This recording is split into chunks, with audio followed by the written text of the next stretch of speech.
देखिए, ये इस तरीके का बीजेपी का एक आदत बन गई है कि दुनिया में, हिंदुस्तान में भ्रम फैलाओ और राजनीति करो। बीजेपी के अंदर जो मनुवादी बैठे हुए हैं, जो मनुवादी लोग हैं, आज वो आरक्षण को ख़त्म करने की कोशिश कर रहे हैं। यहाँ तो जो संविधान में प्रदत्त शक्तियाँ हैं, उसको कैसे छिन्न किया जाए, उसको कैसे ख़त्म किया जाए, वो कवायद बीजेपी और आरएसएस के लोगों द्वारा चलाई जाती है। हमें लगता है कि हिंदुस्तान में वो पहले व्यक्ति हैं आदरणीय राहुल गांधी जी, जिन्होंने इतनी लंबी यात्रा, पहलवान बेटियां हैं जो अपने अधिकारों के लिए, रक्षा के लिए मांग करती है, और बीजेपी के सांसद द्वारा उनके साथ शोषण हुआ, उनके साथ बलात्कार हुआ, वहाँ नहीं गए। वो कहाँ आए हैं? बिहार में, क्योंकि बिहार में इलेक्शन है, और मधुबनी में आके बोल रहे हैं कि हम आपके घर में घुस के मारेंगे। अरे श्रीमान, आपके घर में घुस के तो वो आपके बेटों की हत्या करके चला गया, आपके लाल की हत्या करके चला गया, और आप करे घर में घुस के मारेंगे। तो घर में घुसाया किसने? नमस्कार, मैं प्रेम, आप देख रहे हैं एमके न्यूज़ इंडिया। देखिए, आज कांग्रेस सदाकत आश्रम में जो है बड़ा कार्यक्रम रखा गया है। आपको बता दें, संविधान बचाओ फिर से जो है नया मुहिम जो है शुरू कर दिया गया है। चुनावी वर्ष में फिर से जो संविधान के लेकर जो है एक नया रन तैयार कर रहे हैं। आपको बता दें कि बीते दिन आपने देखा था कि बीजेपी के केंद्रीय मंत्री जो है वो भी आए और कई सारे जो है कांग्रेस पर आरोप लगाते हुए नजर आए कि अम्बेडकर के जो विरोधी हैं, अम्बेडकर को जो अपमान करने वाले हैं, वो कांग्रेस हैं। इन्हीं तमाम मुद्दों को लेकर हमारे साथ बात करने के लिए प्रतिमा दास है, जो कांग्रेस से विधायक हैं।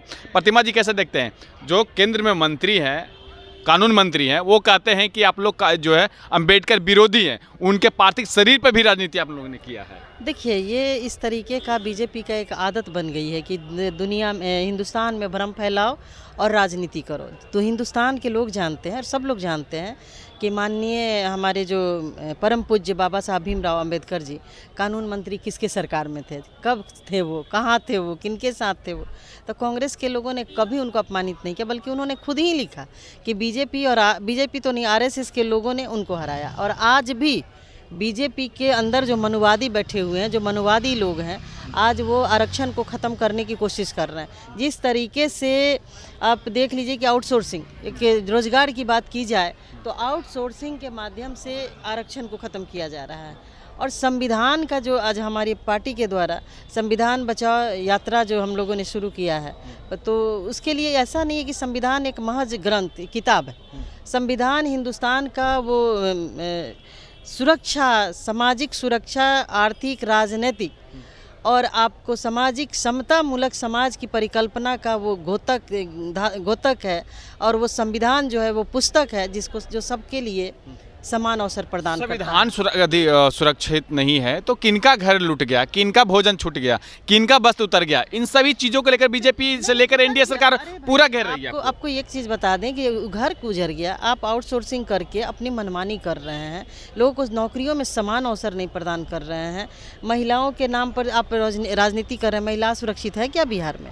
संविधान की बात कर रहे हैं, आए दिन लोगों की लोग मारे जा रहे हैं, लोगों को न्याय नहीं मिल रहा है। अभी एक आदमी फ़ोन किया था, उसके बेटे की हत्या हो गई, लगभग 6 महीने पहले हो गई। थाना से वो उसको बोला जाता है कोर्ट जाओ, कोर्ट जाता है तो वहाँ से उसको थाना भेजा जाता है, एसपी के यहाँ जाता है, डीएम के यहाँ जाता है, न्याय की गुहार लगाता है। कहाँ है संविधान, कहाँ है सरकार? संविधान को तभी संविधान मजबूत होगा जब सरकार जो है, जो वर्तमान की सरकारें हैं, जो बैठी हुई सरकारें हैं, उसको सही ढंग से उसको लागू करें। यहाँ तो लोगों लागू करना नहीं है, यहाँ तो जो संविधान में प्रदत्त शक्तियाँ हैं उसको कैसे छिन्न किया जाए, उसको कैसे ख़त्म किया जाए, वो कवायद बीजेपी और आरएसएस के लोगों द्वारा चलाई जा रही है। लोकसभा चुनाव के समय भी आपने संविधान बचाओ यात्रा निकाले थे। आज विधानसभा भी नज़दीक आ रही है, तो फिर संविधान सुरक्षा की बात कर रहे हैं। तो ये चुनावी माहौल में ही सिर्फ रहेगा संविधान की बात, या विपक्ष बिल्कुल कमज़ोर है, अपने आप को मानती है? बिल्कुल नहीं प्रेम जी, विपक्ष बिल्कुल कमज़ोर नहीं है। कमज़ोर उनकी मानसिकता है। बीजेपी वाले लोगों को कमज़ोर होता तो देश में एकता, अखंडता और भाईचारा को कायम करने के लिए हमारे नेता आदरणीय राहुल गांधी जी 4,500 किलोमीटर उन्होंने पदयात्रा की। यदि देश में वैमनस्यता नहीं होता, देश में भाईचारा ख़त्म नहीं होता, देश में हिंदू मुसलमान नहीं होता, तो इतनी लंबी यात्रा करने की ज़रूरत नहीं होती। हमें लगता है कि हिंदुस्तान में वो पहले व्यक्ति हैं आदरणीय राहुल गांधी जी, जिन्होंने इतनी लंबी यात्रा की और एक एक लोगों से मिला, गांव के द्वारा, गांव के माध्यम से उन्होंने गांव से उन्होंने पदयात्रा शुरू की और गांव होते हुए वो गांव तक ही पहुंचे। कभी वो शहर में नहीं गए और शहर के बीच में वो गाड़ी से चल करके उन्होंने पदयात्रा का शुभारंभ और अंत नहीं किया। उनको बस यही जानना था कि जो संविधान में प्रदत्त शक्तियाँ हैं जो हमें मिली हुई हैं, क्या लोगों को उसका लाभ मिल रहा है, क्या लोग उसका लाभ उठा रहे हैं, क्या सरकार उन संविधान के माध्यम से उनके अधिकारों की रक्षा कर रही है? बिल्कुल नहीं। लोग ऐसे किसान हैं जो एमएसपी के लिए आंदोलन कर रहे हैं, उन पे लाठी बरसाई जा रही है।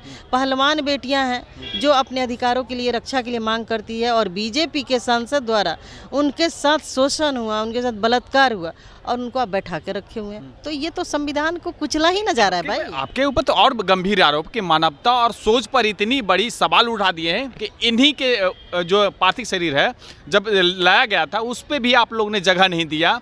और उसके बाद जो है जिस प्लेन से लाया गया था उसका भी चार्ज जो है उनके परिवार से लिया गया। ये तो आरोप बड़ा आपके ऊपर लग रहा है। देखिए, ये सब बहुत छोटी सी बात है और बीजेपी के लोग तो ऐसे लोग हैं कि हिंदुस्तानियों के, जब देश गुलाम था तब खून बहता था तो लगता था कि फिरंगी हैं, दूसरे मुल्क के लोग हैं जो हमारा खून बहा करके राजनीति और देश में शासन करना चाहते हैं। लेकिन बीजेपी के लोग जिस तरीके से हिंदुस्तानियों का, चाहे वो हिंदू हो या मुसलमान हो, उसका खून बहा करके अपनी कुर्सी सुरक्षित रखना चाहता है। वो जान गया है कि देश के पिछड़े, दलित और जो वंचित समाज के लोग हैं, जो उपेक्षित समाज के लोग हैं, वो अब कांग्रेस की तरफ बहुत ही उम्मीद और आशा भरी निगाहों से देख रहे हैं। उनके तरफ वो अपना भविष्य तलाश रहे हैं। तो अब बीजेपी घबराई हुई है क्योंकि जिस तरीके से कांग्रेस ने एक राष्ट्रीय अध्यक्ष दलित समाज के नेता को बनाया, आदरणीय खड़गे जी को, बिहार में भी दलित को अध्यक्ष बनाया। इसलिए देख लीजिए कि पहलगाम में जब दुर्घटना हो रही है, वहाँ पे हमारे लोग मारे जा रहे हैं। आप तो कहते थे कि हमने 370 हटा दिया, आप ज़मीन खरीदिए, आराम से रहिए। हम तो वहाँ पर्यटक के रूप में जा रहे हैं भाई, घूमने जा रहे हैं, अपने परिवार के साथ छुट्टियाँ मनाने जा रहे हैं, तो हम सुरक्षित नहीं हैं। और आप कहते हैं कि बाबा साहब के साथ ये हुआ वो हुआ। अभी क्या हो रहा है इस पे बात करनी चाहिए आपको। बाबा साहब को जो सम्मान मिला है कांग्रेस के द्वारा, वो सम्मान बीजेपी कभी दलितों को नहीं दे सकती। एक आखिरी सवाल रहेगा, महापंचायत, दलितों का महापंचायत लगाकर उन्होंने कहा कि दलित अब जान चुकी है एनडीए के साथ रहेगी। 2025 में देख लीजिएगा इससे भी बड़ी संख्या में जो है 225 का जो आंकड़ा रखे हैं उससे भी करीब 243 के करीब हम पहुंच जाएंगे। विपक्ष में भी खड़ी करने लायक कांग्रेस और राजद नहीं रहेगी। बीजेपी की आदत है भ्रम फैला करके सोशल मीडिया के माध्यम से। लेकिन अभी देखिए ना, पहलगाम में जिस तरीके की घटना हुई, उसके बाद प्रधानमंत्री जी को कहाँ होना चाहिए? कश्मीर में। बिल्कुल। उन्होंने 370 ख़त्म कर दिया, 28 लोगों की जानें चली गई, 28 महिलाएं विधवा हो गई, 28 लोगों का सुहाग और घर उजड़ गया। वहाँ नहीं गए, वो कहाँ आए हैं? बिहार में, क्योंकि बिहार में इलेक्शन है और मधुबनी में आके बोल रहे हैं कि हम आपके घर में घुस के मारेंगे। अरे श्रीमान, आपके घर में घुस के तो वो आपके बेटों की हत्या करके चला गया, आपके लाल की हत्या करके चला गया, और आप करें घर में घुस के मारेंगे। तो घर में घुसाया किसने? पहले इसकी जांच कराओ ना। पुलवामा में तुम्हारे घर में घुस के हमारे सैनिकों को किसने मारा, इसकी जांच कराओ ना। नोटबंदी आपने की थी, क्यों की थी? कि हमारे यहाँ आतंकवाद रुकेगा। आतंकवाद रुका? बदस्तूर जारी है और आज भी जारी है।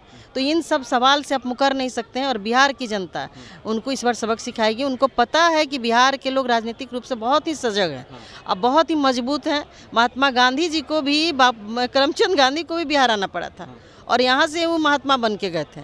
तो उनको पता है कि मैं यहाँ से महात्मा भी बनाता है और यहाँ क्या क्या इलाज होता है, उनको पता है। दलित से आप भी आती हैं, दलित वोटरों की जो कवच है या पकड़ का है तो किसके तरफ रहेगी 2025 के चुनाव? देखिए, दलित वोटरों की, इसीलिए तो माननीय प्रधानमंत्री जी मोदी जी घबराए हुए हैं, क्योंकि लोकसभा में जिस तरीके से दलितों का रुझान इंडिया गठबंधन की तरफ रहा। भले कुछ वोट से हम पिछड़ गए और हम चुनाव बहुत, तभी 10 सीट हम 10 सीटों पर उनको चुनाव हारा, 9 सीटों का हमें फ़ायदा हुआ।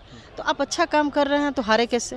तो इस बार भी जनता मन बना ली है कि ये लोग जुमलेबाजी करते हैं, 2-2 करोड़ नौकरियां देंगे, भ्रष्टाचार खत्म करेंगे, महंगाई खत्म करेंगे। महिला को क्या चाहिए? जब बेटी की शादी करती है तो उसको लगता है कि अपने बेटी के लिए 2 थान हम सोना या चांदी का जेवर दें। अभी है स्थिति, अभी एक मीडियम क्लास के लोग के लिए भी सोचने पर मजबूर है कि वो एक सोना का कान का भी अपनी बेटी को दे सके। तो सब लोग समझ गए हैं कि बीजेपी कुछ करेगा नहीं भाई, अंग्रेजों से भी खतरनाक है।